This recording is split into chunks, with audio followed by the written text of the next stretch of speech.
শ্রীমতী রাধারানী যমুনার তীরে হাঁড়ি কলসি মাইতেছে, মাইদি বলতেছে, বলে শ্যাম আপনার জন্য আমি প্রাণ বিসর্জন দেবো।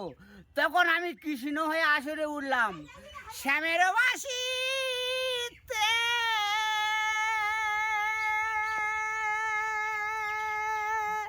রাগনুরাগে বিরহের গানে প্রেরণা,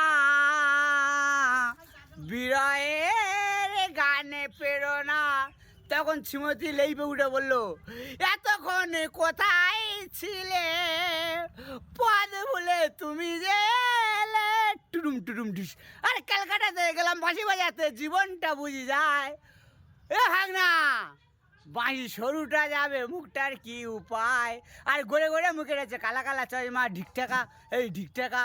আমার কথা শোনো না ভাগনা, বেশি হাওয়া দিও না, বেশি হাওয়া দিলে তোমার মামার ক্ষতি কিছু হবে না। ঢিকটাকা, এই ঢিকটাকা। বেহুলা বেহুলা আর একবার ডুব মেরে দেখো, এই বয়সের সময় কি পেয়েছো। না আমি কিচ্ছু পাইনি। তাইলে তুমি এক্ষুনি চলে যাও লোহার বাসের ঘর।